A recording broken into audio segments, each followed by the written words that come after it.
far. The shade has not quite gotten out to the starting line, but it's getting closer by the minute. Conditions out there pretty darn good, and if you don't believe me, ask Trip Tatum and or Brittany Force. Bodie Smith on the left side, Dave Rogers in the right side. Our first pair of funny cars firing off at 58.51 degrees. Absolutely perfect evening for racing funny cars here at Gainesville.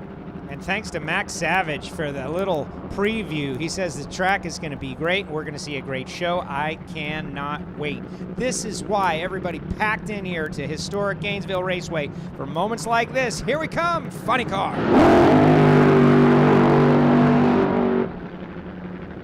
Dave Richards on the right-hand side out of Wellington, Florida. Tuned by the legend, Paul Smith. Both of these cars, in fact, as Bodie. Taking a little longer, Alan. Yeah, something's going on under the body. Can't tell from where we stand. We're directly behind it, but that is not usual procedure to have Dave Richards halfway back from his burnout, and they have not yet dropped the body down on the Charger.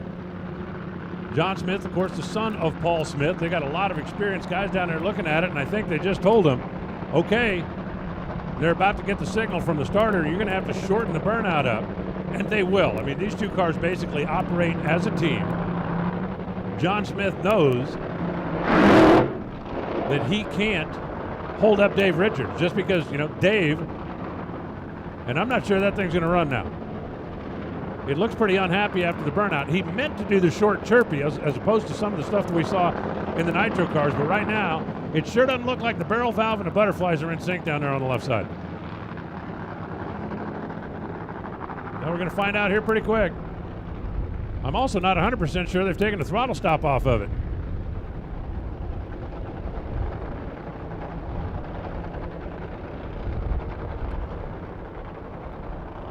You see Brad Hardy, the starter down there, looking over, and Dave Richards' team, they're taking a little extra time trying to give John all the time he needs. All he's got to do is take the tree and put an official run on the board to be qualified, but he does have to take the tree. And he's going to.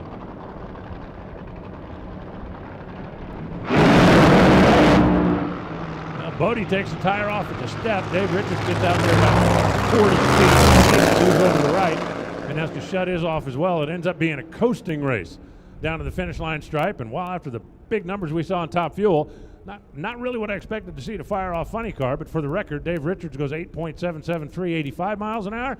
John Smith goes 9.754, 102.99 the speed, and that will put them in the show. Yes, with 16 cars on the property, no need to get back on the throttle after a launch like that. Dave Richards from south of here, definitely a Florida racer, and Bodie Smith, Paul Smith, holding it down for the Florida folks out there.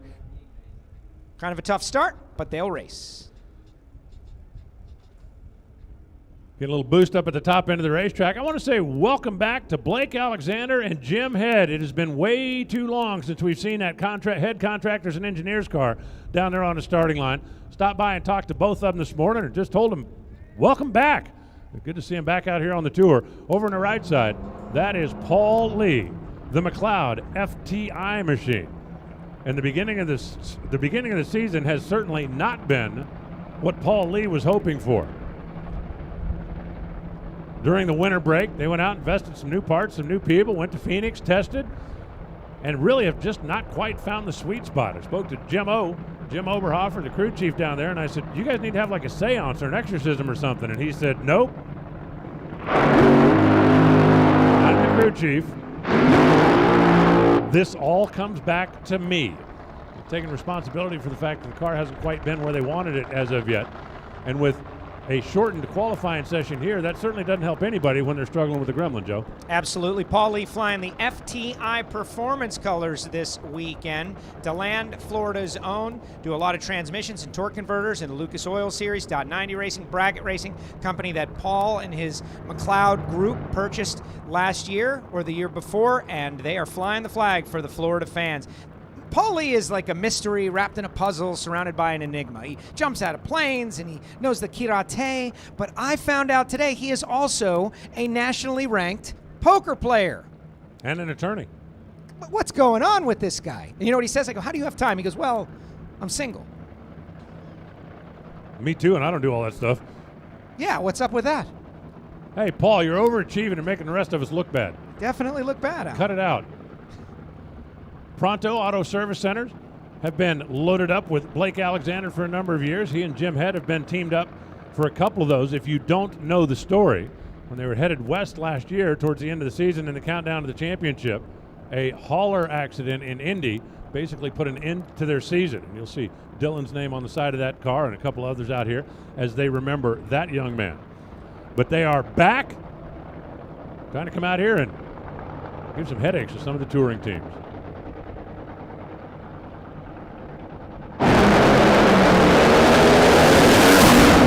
Problems for Paul Lee, no problem at all for Blake Alexander. First official run down the racetrack, 3.918 at 319.98 miles an hour. How about that? 3.918, 319.98. They did the whole scoreboard with only 3 digits. A 449 for Paul Lee at 200.44 miles an hour. The FTI car got into trouble down there about 800 feet or so. And let's go down and hear from Jason. And I'm down here with Jim Head. And Jim, you guys' first race back, I'm sure with heavy hearts up here on the starting line, and that's a great way to honor Dylan. Yeah, it was a long winter. It's good to get down the track. It's great to have you guys back out here. Thank you very much. So Blake Alexander, at least for the moment, goes to the number 1 spot while we watch again on the NHRA.TV replay. Watch the left side of the screen. Paul Lee's car. A little something going on under the car. It moved over out of the groove, and then you saw it lose some of the pipes, which is typical. But no problem whatsoever for Blake Alexander.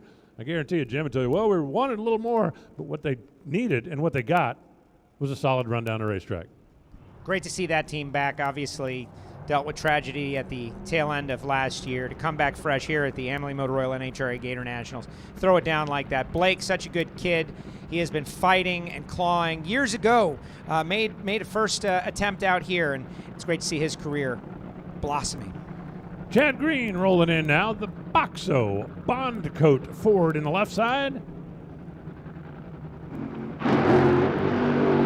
And here comes Terry Haddock for the folks at Circle Racing Wheels.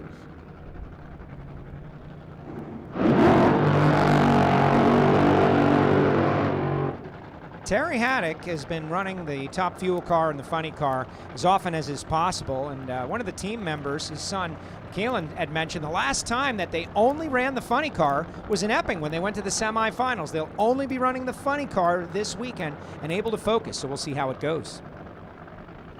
They are trying to get him to move over about 8 feet to the left. Look at the people behind the car, and the backup girl is not relaying the signal. She finally did, but he was way back behind the starting line, and they still don't have him where Johnny West wants him. You can see him down there going, you need to move this way, this way. He is a long ways from where they want that car on the starting line. And they're having a little trouble getting the body to come back up after the burnout. Meanwhile, Chad Green going through his normal routine over there. And they never did lift the body. Now, I'm not sure in Terry's routine if they're just going to idle up and take the tree. It varies from team to team. Some of the teams raise the body, and they have to in order to charge a clutch, in order to make their final adjustments. Some of the teams don't. Terry's team usually does. So I'm not sure what's going to happen to the car in the right lane here when the tree flashes green. There's been a lot of that this afternoon.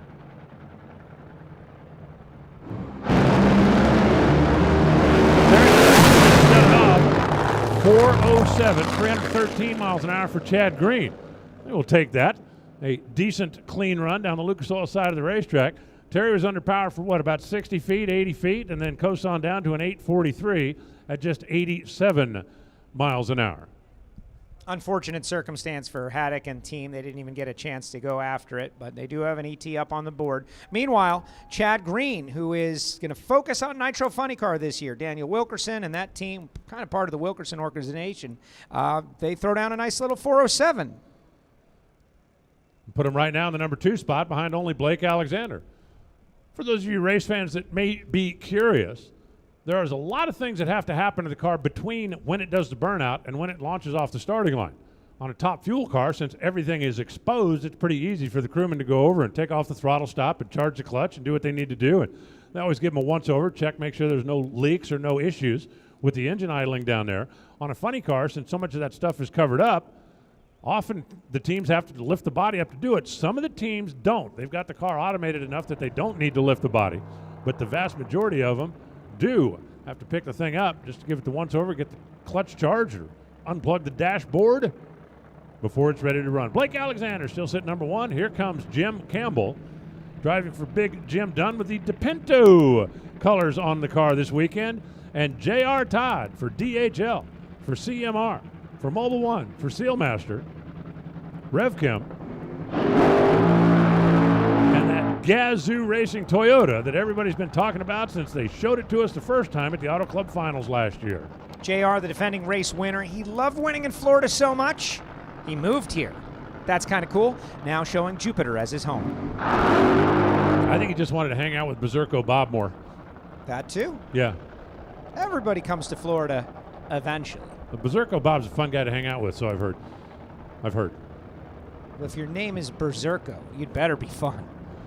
Now, you watch Jim Campbell a little late going through the water in the burnout procedure. There's not a problem with that DePinto car. Big Jim Dunn does short burnouts, has a very short routine, and so the car in the other lane will always kind of get out in front of it. Every crew chief down there has got a number in mind from the time they start to the time they stage. And if your number is, let's just say 90 seconds, and my number is 120 seconds, well, then I'm going to start my routine 30 seconds in front of you to get us both to the starting line at the same time. Campbell on the left side for DePinto, and J.R. Todd for DHL. Jono, Todd Smith, and the Yeller fellers.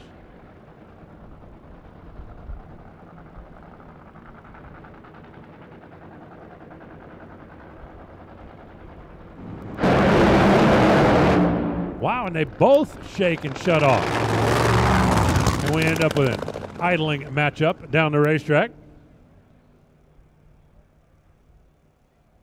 I got to tell you that Gazoo Toyota looks a whole lot better at 325 miles an hour than it does at 86 miles an hour.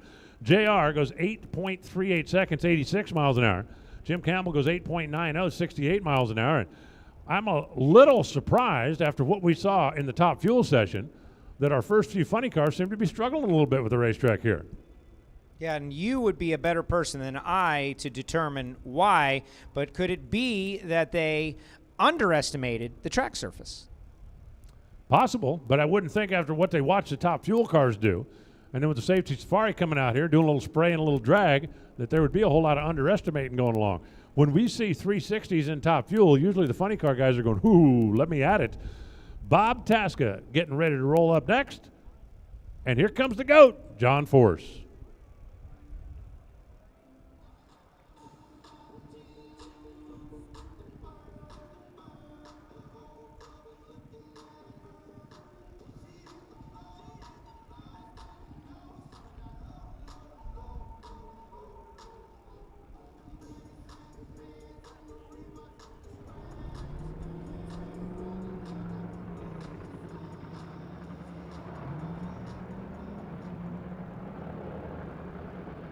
Bob Tasca in the left side. Motorcraft, Quick Lane, Auto Alert, Shelby.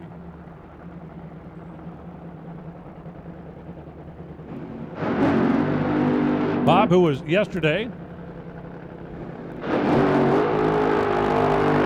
part of our youth and education services presentation. We had quite a few high school students from around Florida that came out to the racetrack for a kind of a career day, and unfortunately they didn't get to see a whole lot of on-track activity, but Bob Tasca, Motorcraft, a big part of that, as are our friends at Pep Boys, Mac Tools, and Western Technical College.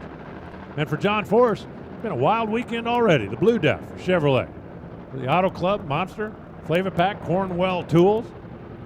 Had himself a pretty good race car this year. All he's got to do is not run into Robert Height, because Robert Height has really been his nemesis so far in 2 races into the season. Robert Height has been everybody's nemesis so far into the season.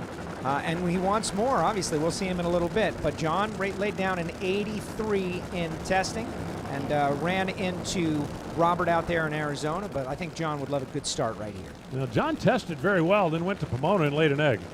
And I'm not telling you anything he wouldn't. They qualified 16th best in Pomona. Then they went to Arizona and looked like they were back on the right track. So we'll find out if Danny Hood and Tim Fabrizi come in here and start off on a high note or on a shaky note?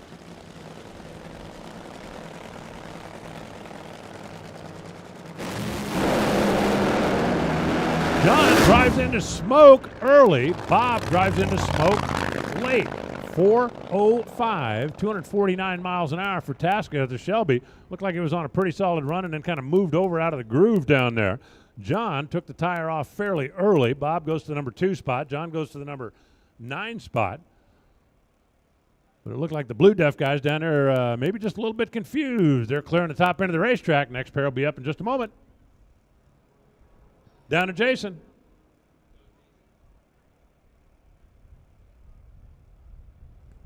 Jason Galvin.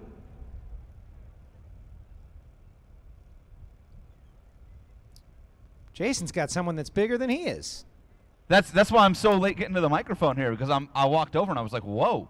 Evan's like, go get this guy. And then I walked over. Josh Ball, welcome out to the NHRA, the Dallas Cowboys offensive lineman. What do you think of being baptized by Nitro? Oh, it's insane. Been coming out since I was about 6 years old, and can't get enough of it, so it's great. You got a favorite out here? Oh, yeah, Steve Torrance, that's my guy. Been hanging out with him and Clark, and they're just great guys. And what a great day. Glad it turned out to be nice and good weather out here, so thanks for having me out, guys. Sounds like they got the Texas connection going with Steve Oat and his very own Dallas Cowboy buddies. Alexis DeJoria, Tim Wilkerson rolling in now.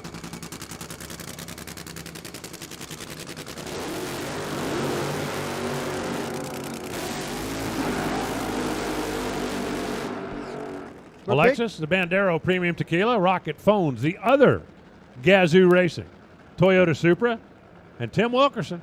Himself a pretty good race car this year, that Levi Ray and Schaup team. Absolutely. Wilk has been doing real well, but again, you got to get through Robert Hyde at some point. It's been really good. They finished last year off pretty well and won the U.S. Nationals. So I think that Wilkerson has got a plan for him this year. And Alexis also ended 2021 with race win and factored into the championship at the finals. And she's very excited. They just got to work out the balance on that GR Supra. And I think the Bandero machine is going to bring home some wallets. I spoke to Del Worsham and Nikki Bonifant, the co-crew chief, on that black and white Toyota Supra, and they are pretty optimistic about it. Really like the body. It's got considerably more downforce with less drag, and usually that's the big trade-off, right? You want more down, you get more drag, but they've got themselves a car that they feel very comfortable with. It's just a little different, and as Joe said, towards the end of last season, they had a car on the racetrack was good as anybody, but once they get the balance of this thing figured out, I do believe what he said is true. It looks like they're going to factor into the championship chase again this season. Final adjustment made on the barrel valve over there by Richard Hartman. Bangs on the hood for his boss, for Summit, Diversified Yacht, and Levi Ray and Schaup.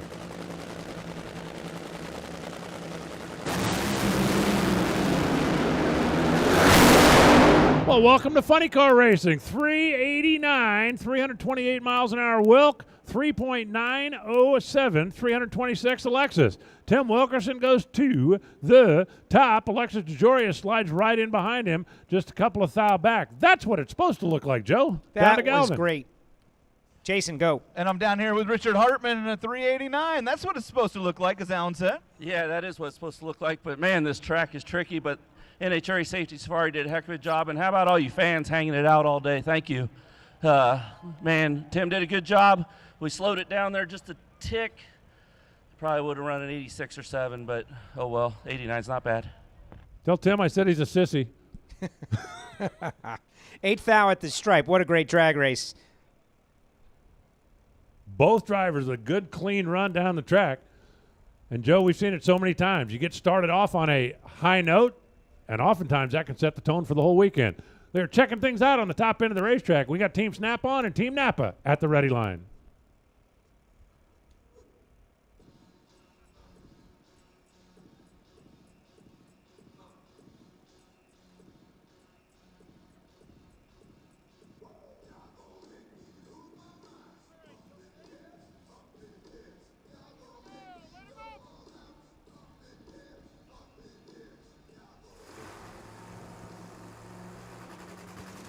Top end of the racetrack is clear in the Snap-on Dodge, the Makers and Fixers edition. owned and driven by Cruz Pedregon, comes to life, and he's going to go head-to-head with the Napa Auto Parts Dodge, owned and driven by Ron Capps. Yes, owned.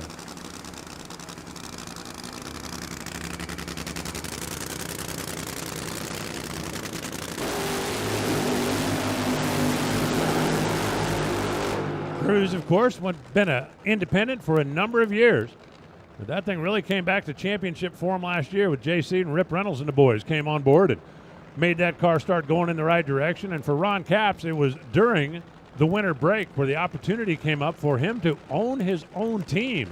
And he decided to take the leap. We've got a couple of new team owners in the field right now. Ron Capps, one of them. And that's that Napa Auto Parts gear wrench tool. Dodge kept the team intact. Still working out of the Don Schumacher shop, leasing the equipment for now, as literally it came up at the last minute. He was still kind of trying to work and put together deals. But Ron Capps, big number one on the side of his car, and he thinks it looks good there. I'd like to keep it. Such an exciting time for NHRA drag racing. Ron Capps, Antron Brown going out on their own as team owners and kind of learning the ropes about insurance and employees and rent and all of these different things. But they are also finding out who's in their corner as people are coming out of the woodwork who have supported, fans who have liked these guys for years, now to support them as team owners. Making the final adjustment on the wheelie bar over there on the Napa machine, doing the same on the Snap-on car. A nod from crew chief to crew chief. Twist of the screw on the barrel valve. Tim Wilkerson standing out there number one for now.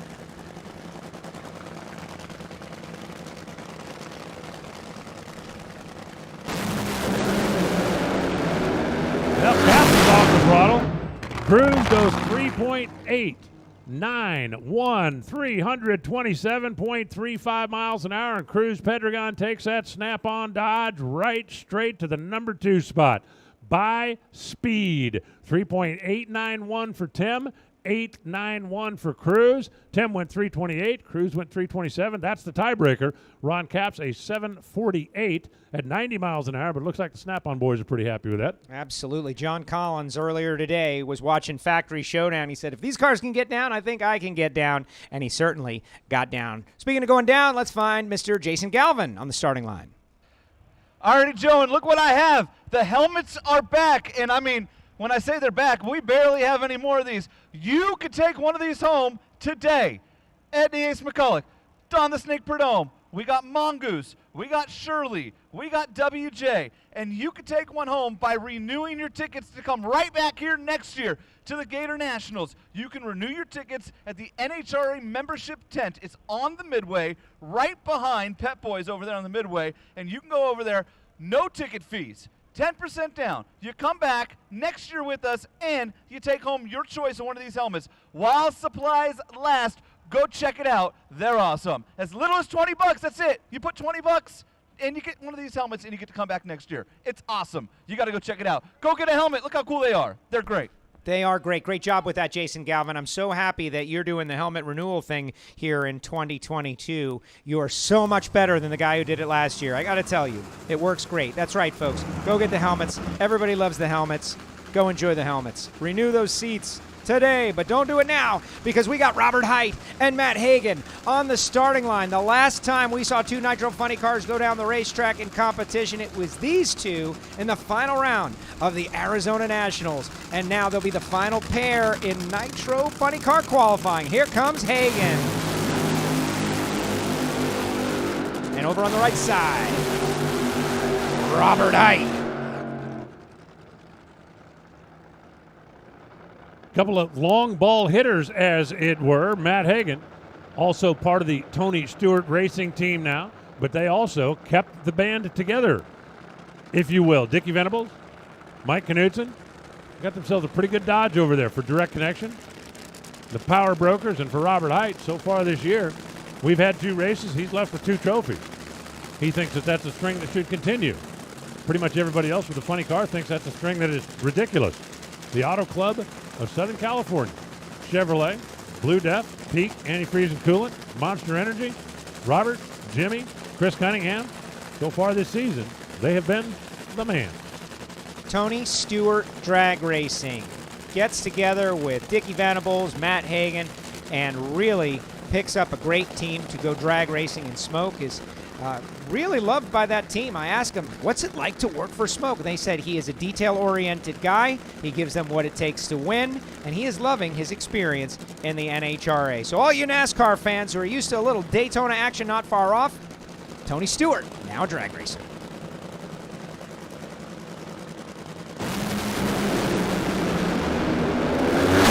As advertised, 3.33 miles an hour, Robert. 3.898, Hagan. 320 miles an hour. And Robert Height rips his way right to the #1 qualifying spot. That was stout. Robert Height drops a bomb on Gainesville Raceway. 83 with a 1 at 333. Oh, my goodness, Jason Galvin.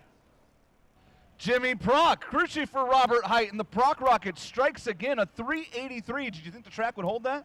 Yeah, we backed it off a little bit from, how'd we run over there in Phoenix, but not a whole lot. And Safety Star did a great job prepping this racetrack. You just didn't need to look at it. It felt good, and, it obviously can hold a good run.